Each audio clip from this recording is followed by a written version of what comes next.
Weekend മീഡിയയിലേക്ക് ഏവർക്കും സ്വാഗതം. വിദ്യാഭ്യാസ മേഖലയിൽ നിന്ന് നിരവധി അപ്ഡേറ്റുകളാണ് പുറത്തുവരുന്നത്. നാളെ സ്കൂൾ ഓപ്പണിംഗ് ആണ്, നാളെ +1 റിസൾട്ടാണ്. അപ്പോൾ എന്തായാലും ഒരുപാട് വാർത്തകൾ, വിശേഷങ്ങൾ എല്ലാം തന്നെ വിദ്യാഭ്യാസ മേഖലയിൽ നിന്ന് പുറത്തു വരുമ്പോൾ വിദ്യാർത്ഥികൾക്ക് പണിയുമായിട്ട് ഒരു പ്രധാന വാർത്ത വരുന്നുണ്ട് എന്നുള്ളതാണ്. എല്ലാവരും കുറച്ച് ജാഗ്രത പാലിക്കണം എന്നുള്ള ഒരു വാർത്ത തന്നെയാണ് വിദ്യാഭ്യാസ മേഖലയിൽ നിന്ന് പുറത്തു വരുന്നത്. വാർത്ത ഇങ്ങനെയാണ്. മാതൃഭൂമി ന്യൂസാണ് ഈ ഒരു വാർത്ത ഇപ്പോൾ റിപ്പോർട്ട് ചെയ്തിരിക്കുന്നത്. ക്ലാസ്സിൽ കയറാതെ കറങ്ങി നടക്കുന്ന കുട്ടികളെ നിരീക്ഷിക്കുവാനും തിരികെ സ്കൂളുകളിൽ എത്തിക്കുവാനും എക്സൈസ് സംഘം രംഗത്ത് വരുന്നു എന്നുള്ളത്.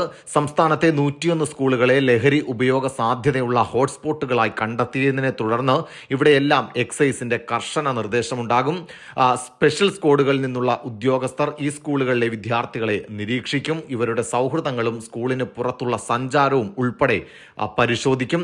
ക്ലാസ് സമയത്ത് കറങ്ങി നടക്കുന്നവരുടെ വിവരങ്ങൾ സ്കൂൾ അധികൃതർ മുഖേന രക്ഷിതാക്കളെ അറിയിക്കാനാണ് ഉദ്യോഗസ്ഥർക്കുള്ള നിർദ്ദേശം.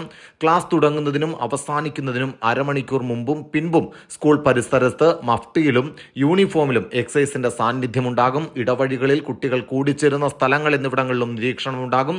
സ്കൂൾ പരിസരങ്ങളിൽ കറങ്ങി നടക്കുന്നവരുടെ ഇടപെടലുകളും പരിശോധിക്കും.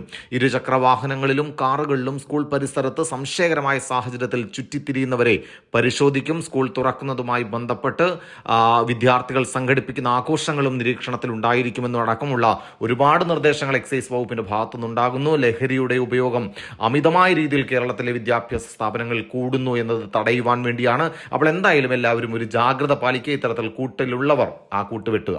അപ്പോൾ നിങ്ങൾക്ക് ചുറ്റും എക്സൈസ് സംഘത്തിന്റെ നിരീക്ഷണം ഉണ്ടാകുമെന്നുള്ള ഏറ്റവും പ്രധാനപ്പെട്ട വാർത്ത പുറത്തു വരുന്നു.